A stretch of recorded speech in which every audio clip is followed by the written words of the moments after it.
ಏನಂದ್ರೆ ಗ್ರಹಣದ ಸಂದರ್ಭದಲ್ಲಿ ಗಂಡ ಹೆಂಡತಿ ಸೇರಿದ್ರೆ ಮಕ್ಕಳಾಗುತ್ತೆ, ಯಾರಿಗೆ ಮಕ್ಕಳಾಗಿಲ್ಲ ಈ ಸಂದರ್ಭದಲ್ಲಿ ಸೇರಿದ್ರೆ ಮಕ್ಕಳಾಗುತ್ತಂತೆ, ಹೌದಾ ಅಂತ ನಾನು ಉತ್ತರ ಹೇಳ್ತೀನಿ. ಯದ್ಭಾವಂ ತದ್ಭವತಿ, ಯದ್ಭಾವಂ ತದ್ಭವತಿ. ನೀನು ಯಾವುದನ್ನು ಮನಸ್ಸಿನಲ್ಲಿ ಕೋರಿಕೊಂಡು ನೀನು ನಿನ್ನ ಹೆಂಡತಿ ಹೊಟ್ಟಿಗೆ ಸೇರ್ತೀಯೋ ಅದೇ ಉಂಟಾಗ್ತದೆ ಅಂತ.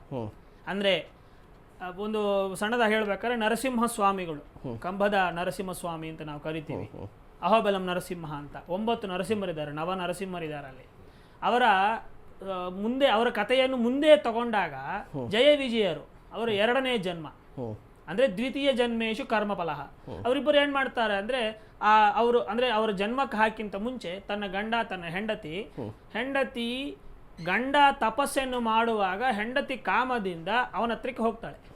ಆತ ಬಂದು ನೀನು ಈ ಸಂದರ್ಭದಲ್ಲಿ ಸೇರುವಂಥದ್ದು ಒಳ್ಳೆಯದಲ್ಲ ಅಂತ ಗಂಡ ಹೇಳಿರ್ತಾನೆ. ಆದರೂ ಸ್ವತಃ ತನ್ನ ಏಕೆಂದ್ರೆ ಕಾಮಾಂತುರ ನಾಮ್ ನ ಭಯಂ ನ ಲಜ್ಜಾ ಅಂತ ಒಂದು ಶಾಸ್ತ್ರ ಇದೆ. ಅದಕ್ಕೆ ಧರ್ಮ ಇಲ್ಲ ಶಾಸ್ತ್ರ ಇಲ್ಲ ಗೊತ್ತಿಲ್ಲ ಪಾಪ.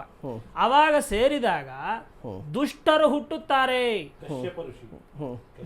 ಹುಟ್ಟುತ್ತಾರೆ ಅಂದ್ರೆ ಏನು, ರಾಕ್ಷಸರ ಜನನವಾಗ್ತದೆ ಅಂತ ಶಾಸ್ತ್ರ ಇದೆ.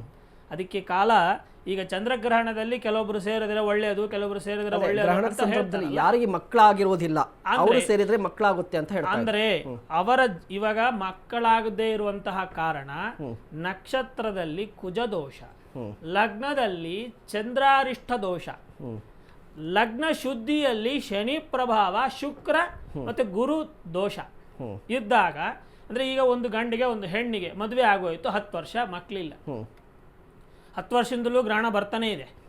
ಏನು ಇವತ್ತು ಬಂದಿರೋದಲ್ಲ ಗ್ರಹಣ, ಕಾಲವಾಗಿ ನಾನು ಇಲ್ಲ, ನಮ್ಮ ಅಪ್ಪ ಇಲ್ಲ, ನಮ್ಮ ತಾತ ಇಲ್ಲ, ನಮ್ಮ ಮುತ್ತಾತ ಇಲ್ಲ, ಎಲ್ಲರನ್ನು ನೋಡ್ಕೊಂಡು ಬಂದಿರೋದೇ ಈ ಗ್ರಹಣ, ಎಲ್ಲರನ್ನು ಆಡಿಸ್ಕೊಂಡು ಬಂದಿರೋದೆ. ನೀನು ಮಾಡಬೇಕಾಗಿರೋ ಕರ್ತವ್ಯ ಸೇರಬೇಕು ಅಂತಂದಾಗ ಮಗುವೇ ನನಗೆ ಬೇಕು ಅಂದ್ರೆ 2 ಮನಸ್ಸು ಸೇರಿದಾಗ ಮಾತ್ರ ಮಕ್ಕಳಾಗ್ತವೆ. ಏಕಾಗ್ರತೆಯಲ್ಲಿ ಮಕ್ಕಳಾಗೋದಿಲ್ಲ.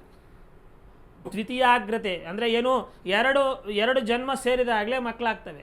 ಅಂದ್ರೆ ನಿನ್ನ ಗೋಚಾರ ಫಲ ಅಲ್ಲಿ ಫಲವಿಲ್ಲದೆ ಇದ್ದಾಗ, ಫಲಶುದ್ಧಿ ಇಲ್ಲ ಅಂದ್ರೆ ಆಗೋದಿಲ್ಲ. ಫಲಶುದ್ಧಿ ಬರಬೇಕು ಅಂತಂದ್ರೆ ಅವತ್ತಿನ ದಿನ ನೀನು ಮಾಡಬೇಕಾಗಿರೋದು, ಗುರುಗಳು ಹೇಳಿದ್ರಲ್ಲ ದಾನ ಧರ್ಮ ಅಂತ, ಗೋದಾನವನ್ನು ಮಾಡಬೇಕು.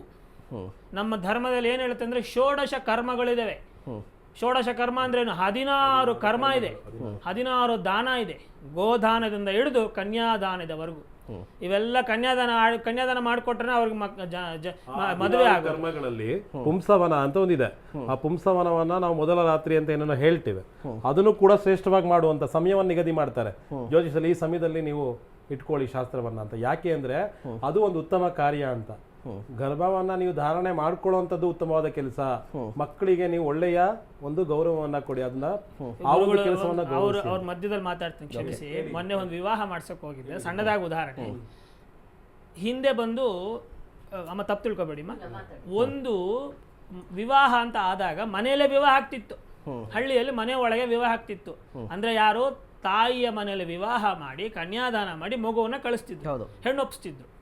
ಯಾರು ತಮ್ಮ ಗಂಡ ಹೆಂಡತಿ ಮಕ್ಕಳು ತಂದೆ ತಾಯಿ ಅಣ್ಣ ತಮ್ಮ ತೊಡೆ ಮೇಲೆ ಕೂರಿಸಿ ಅಷ್ಟವರುಷಾತ್ ಭವತ್ ಕನ್ಯಾ ಪುತ್ರಿವತಿ ಪಾಲಿತಾಮಯ್ಯ ವಿಧಾನಿಂ ತವ ಸೇವಾಯ ಸ್ನೇಹೇನ ಪಾಲಯ. ಆಗೋಯ್ತು, ಕನ್ಯಾದಾನ ಮಾಡಿ ಕೊಟ್ಟುಬಿಟ್ರು, ಅವರು ಪಾಲವನ್ನು ಕೊಟ್ಟುಬಿಟ್ರು. ಅವಾಗ ಏನು ಮಾಡ್ತಿದ್ರು ಅಂದರೆ, ಈ ಹೇಳಿದ್ರಲ್ಲ ಈ ಮುಹೂರ್ತ ಅಂತ ಗುರುಗಳು ಹೇಳಿದ್ರಲ್ಲ, ಆ ಮುಹೂರ್ತವನ್ನ ಮನೆಯಲ್ಲೇ ಆಚರಣೆ ಮಾಡ್ತಿದ್ರು. ಹೀಗೆ 5 ಸ್ಟಾರ್ ಹೋಟ್ಲಲ್ಲಿ AC ಇರಬೇಕು, ಜಮ್ ಅಂತ ಇರಬೇಕು ಅಂತ. ಅಲ್ಲಿ ಏನಾಗುತ್ತೆ ಅಂದ್ರೆ ನಿನ್ನ ಲಗ್ನ ಶುದ್ಧಿ ಇಲ್ಲದೆ ಇದ್ದಾಗ ಎಷ್ಟು ಸೇರಿದ್ರೂ ಬರೋದಿಲ್ಲ. ಕರ್ಮ ಅನ್ನೋದು ಮನುಷ್ಯರನ್ನೆಲ್ಲ ಯಾರನ್ನೂ ಬಿಡೋದಿಲ್ಲ. ಅಂದ್ರೆ ಇವತ್ತಿನ ದಿನ ಸೇರಿದಾಗ ಒಳ್ಳೇದಾಗುತ್ತೆ ಸ್ವಾಮಿ ಅಂದ್ರೆ, ನೀನು ಆ ಗಂಡ ಹೆಂಡತಿ ಸೇರೋದ್ರಲ್ಲಿ ತಪ್ಪಿಲ್ಲ. ಆದರೆ ಸೇರೋದಕ್ಕಿಂತ ಮುಂಚಿತವಾಗಿ ನನಗೆ ನನ್ನಲ್ಲಿ ಇರುವಂತಹ ದೋಷಗಳು ಹೋಗಲಿ, ನನ್ನ ಹೆಂಡತಿ ನಾನು ಆರೋಗ್ಯವಾಗಿರಲಿ, ನಮಗೆ ಸತ್ಸಂತಾನಗಳು ಉಂಟಾಗ್ಲಿ ಅಂತ ದೇವರಲ್ಲಿ ಪ್ರಾರ್ಥನೆ ಮಾಡಿ ಸೇರಬೇಕು. ಓಕೆ, ಹೀಗಾದರೆ ಖಂಡಿತವಾಗ್ತದೆ. ಶುರುವಾಗುತ್ತೆ ಅಂದಾಗ ರೂಟ್ ಕಾಸ್, ಒಂದೇ ನಿಮಿಷ, ಸಂಸ್ಕಾರ ಆ ಮಗು ಬೆಳೆದು ಬಂದಿರೋ ವಾತಾವರಣ, ಇಬ್ರು ಮಾನಸಿಕವಾಗಿ ಸಿದ್ಧತೆ ಆಗಿರಲ್ಲ. ಏನಾಗಿರುತ್ತೆ, ಅವಳು ಬೆಳೆದು ಬಂದಿರೋ ವಾತಾವರಣ ಬೇರೆ, ಇವನ್ ಬೆಳೆದು ಬಂದಿರೋ ವಾತಾವರಣ ಬೇರೆ ಇರುತ್ತೆ. ಅಲ್ಲಿ ಸಂಸ್ಕಾರ ಅನ್ನೋದು ಅವ್ರು ಕಲ್ತಿರೋದ್ರ ಮೇಲೂ ಅದು ಅವಲಂಬಿತ ಆಗುತ್ತೆ ಒಂದು ಮಕ್ಕಳಾಗೋದ್ರ ಬಗ್ಗೆ ಹೇಳ್ಬೇಕಾದ್ರೆ. ಈಗ ನೋಡಿ, ಒಂದು ಶಾಸ್ತ್ರದ ಪ್ರಕಾರ ಮೊದಲ ರಾತ್ರಿ, ಒಂದು ಶಾಸ್ತ್ರ, ಒಂದು ಗಳಿಗೆ, ಅಂದ್ರೆ ವಂಶಾಭಿವೃದ್ಧಿ ಆಗ್ಲಿಕ್ಕೆ ಏನು ಬೇಕು ಪೂರ್ವಿಕರು ಒಂದು ಆಯೋಜನೆ ಮಾಡಿದ್ದಾರೆ. ಇಲ್ಲಿ ಏನಾಗುತ್ತೆ, ಆ ಮದುವೆ ಆಗ್ತಾ ಇರೋವಾಗಲೇ ಇತ್ತೀಚಿನ ದಿನಗಳಲ್ಲಿ IVF ಸೆಂಟರ್ಸೇ ಜಾಸ್ತಿ ಆಯಿತು. ಯಾಕಾಯಿತು? ಮುಂಚೆನೆ ನಮಗೆ ಜವಾಬ್ದಾರಿ ಬೇಡ, ನಾವು ಇನ್ನೊಂದಷ್ಟು ಫ್ರೀಡಮ್ ಆಗಿರಬೇಕು, ಆ ಸ್ವತಂತ್ರ ಬೇಕು ಅನ್ನೋದ್ರಲ್ಲಿ ಅವ್ರನ್ನವರು ಕಳ್ಕೊಂಡ್ಬಿಟ್ಟಿದ್ದಾರೆ. ಈಗ ಗ್ರಹಣ ಸಂದರ್ಭ ಆಗಲಿ ಇನ್ನೊಂದಾಗ್ಲಿ ಇಲ್ಲ, ಅವರ ಸ್ವತಂತ್ರ, ಅವರ ಮನಸ್ಥಿತಿ ಎಲ್ಲವನ್ನು ಕಳ್ಕೊಂಡು ಕೂತಾಗ ಈಗ ಹಿರಿಯರು ಹಾಕೊಟ್ಟ ಚೌಕಟ್ಟಲ್ಲಿ ಅವ್ರು ಬರಕ್ಕೆ ರೆಡಿ ಇಲ್ಲ. ಇವಾಗ ನೋಡಮ್ಮ, ಇವಾಗ ಈ ತರ ಇದೆ, ಅವ್ರು ಹೇಳಿದ್ರು ಒಂದು ಸಂಕಲ್ಪ. ಈಗ ಸಂಕಲ್ಪ ಹಾಕೊಳ್ತಾರ, ನನಗಿಷ್ಟ ಇಲ್ಲ, ನನಗೆ 5 ವರ್ಷ ಮಕ್ಕಳು ಬೇಡ ಅಂದಾಗ ಫ್ಯಾಮಿಲಿ ಪ್ಲಾನಿಂಗ್ ಇರುತ್ತೆ. ಆಮೇಲೆ ರೂಟ್ ಕಾಸೇ ಮೇನ್ ಪಾಯಿಂಟ್ ಹೇಳಬೇಕು. ಏನಾದರೂ ಮಾಡ್ಬೋದು. ಇದು ಸಂತಾನದ ಬಗ್ಗೆ ಮಾತಾಡ್ತಾ ಇದ್ದೀರಾ, anything you can do, but ಒಂದು ಸಿದ್ಧಿ ಆಗಬೇಕು ಅಂತ ಅಂದರೆ ಶುದ್ಧಿ ಇರಬೇಕು. ಇವಾಗ ನೀವು ನಮ್ಮ ಮನೆಗೆ ನೀವು ಬಂದಿದ್ದೀರಾ, ಯಾವುದೋ ಅಳಸೋಗಿರೋ ತಟ್ಟೆಯಲ್ಲಿ ನಾನು ನಿಮಗೆ ಸರ್ ಬಿಸಿಬೇಳೆ ಬಾತ್ ಮಾಡಿದ್ದೀನಿ, ಬಿರಿಯಾನಿ ಮಾಡಿದ್ದೀನಿ, ತಿನ್ನಿ ಅಂದರೆ ಸರ್ ತಟ್ಟೆನೇ ಅಳಸೋಗಿದೆಯಲ್ಲ ಅಂತೀರಾ ಅಲ್ವಾ? ಸೊ ಯಾವಾಗಲೂ ಕ್ಲೆನ್ಸಿಂಗ್ ಇಸ್ ಇಂಪಾರ್ಟೆಂಟ್. ನೀವು ಟೆಕ್ನಾಲಜಿಗೆ ಇವಾಗಿರೋ ಟ್ರೆಂಡಿಂಗು ನೀವು ಹೇಳ್ದಂಗೆ we are in most of technology based ಅಲ್ಲೇ ಇದ್ದೀವಿ mindset. Spend time with nature, get cleansed, ಶುದ್ಧಿಯಾಗಿ ಆಮೇಲೆ ಏನ್ ಬೇಕಾದ್ರೂ ಮಾಡಿ. ಯಾವುದೇ ಒಂದು ಪೂಜೆ ಪುರಸ್ಕಾರಗಳನ್ನ ಮಾಡಬೇಕಾದ್ರೆ ಇವಾಗ ಅವ್ರು ಹೇಳಿದ್ರು ಅಲ್ಲ, ಇನ್ನೊಂದೇ ಒಂದು ಪಾಯಿಂಟ್, ಲಾಸ್ಟ್ ಪಾಯಿಂಟ್ ಒಂದು ಜನರಿಗೆ ತಿಳಿಸೋದಕ್ಕೆ ಅವ್ರು ಹೇಳಿದ್ರು, ಲಗ್ನ ಶುದ್ಧಿ. ಲಗ್ನ ಅಂದ್ರೆ ಅಸ್ಟ್ರಾಲಜಿಕಲ್ ಏನು ಅಂತೀವಿ, ಪರ್ಸನಾಲಿಟಿ ಅಂತೀವಿ. ನಿನ್ನ ಪರ್ಸನಾಲಿಟಿ ಯಾವಾಗ ಶುದ್ಧಿ ಇರುತ್ತೆ ಏನ್ ಬೇಕಾದ್ರೂ ಮಾಡು ಅಂತ ಅರ್ಥ ಮೇಡಮ್. ಈಗ ನಾನು ಒಂದು ಹೇಳೋದು, ಮಕ್ಕಳಿಗೆ ಆದಷ್ಟು ತಾಯಿ ತಂದೆಗೆ ನಾನು ಏನು ಹೇಳ್ತೀನಿ, ಚಿಕ್ಕ ವಯಸ್ಸಿನಿಂದಲೇ ಸಂಸ್ಕಾರ. ನೋಡಿ, ಇವಾಗ ಗ್ರಹಣ ಬರ್ತಾ ಇದೆ, ಪುಟ ಈ ಥರ ಗ್ರಹಣ ನೋಡಿ, ಈ ರೀತಿ ಬದಲಾವಣೆ ಇದೆ, ಈ ಥರ ಯೂನಿವರ್ಸಲ್ ಬದಲಾವಣೆ ಆಗುತ್ತೆ. ನಾನು ತಾಯಿಯಾಗಿ ಟೀಚರು ಆಗ್ತೀನಿ, ಮಾತೇನೂ ಆಗ್ತೀನಿ. ನನ್ನ ಮಗುಗೆ ನನ್ನ ಸಂಸ್ಕಾರ ಕಲಿಸ್ಬೇಕು. ಧರ್ಮ ಅಂದರೆ ಏನು, ಪೂಜೆ ಅಂದರೆ ಏನು, ಅನುಷ್ಠಾನ ಏನು, ಜಪ ತಪ ಏನು, ಸಿದ್ಧಿ ಅಂದರೆ ಏನು, ಸಾಧನೆ ಏನು ಅಂತ ನಾವು ಚಿಕ್ಕಂದಿಂದ ಅದಕ್ಕೆ ಮೋಟಿವೇಟ್ ಮಾಡ್ತಾ ಬಂದಾಗ ಅದು ಪ್ರತಿಯೊಂದನ್ನು ಅರ್ಥಗರ್ಭಿತವಾಗಿ ಅರ್ಥ ಮಾಡ್ಕೊಳ್ತದು ಅಲ್ವಾ? ಈಗ ನೋಡಿ, ಗ್ರಹಣ ನಾಳೆ ಹೇಳ್ತೀವಿ, ಪುಟ ಹೋಗಿ ಕುಡ್ದು ಆಟ ಆಡಕ್ಕೆ ಅಂತೀವಿ. ಯಾಕಮ್ಮ ಓಡಬಾರ್ದು? ಅದ್ ಮೆಸೇಜ್ ಹಾಕಿರುತ್ತೆ, I am not coming because ಗ್ರಹಣ, ನಮ್ಮ ಮಮ್ಮಿ ಬಿಡ್ತಾ ಇಲ್ಲ.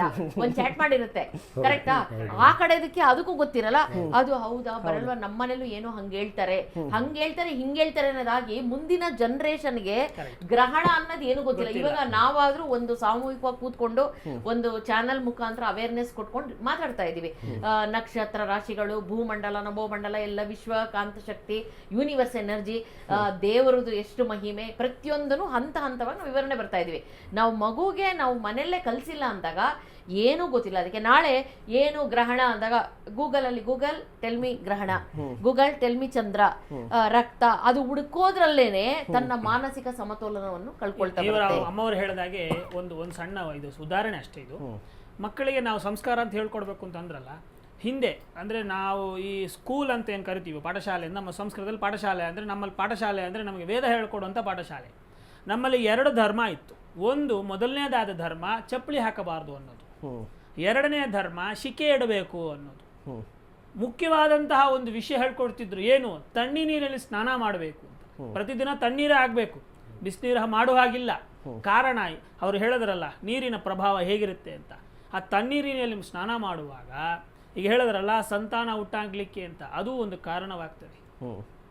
ಹಿಂದೆ ನಮ್ಮ ಗೌಡ್ರು ಅಂತ ಆವಾಗಲೇ ಮಾತಾಡಿದಾಗ 7 ಜನ ಮಕ್ಕಳು ಅಂತೆಲ್ಲ ಮಾತಾಡಿದ್ನಲ್ಲ, ಅವರ ಮನೆಯಲ್ಲಿ ಹಿಂದೆ ಅಂದರೆ ಹಿತ್ಲೆ ಮನೆ ಅಂತ ನಾವು ಕರಿತಿದ್ದೀವಿ.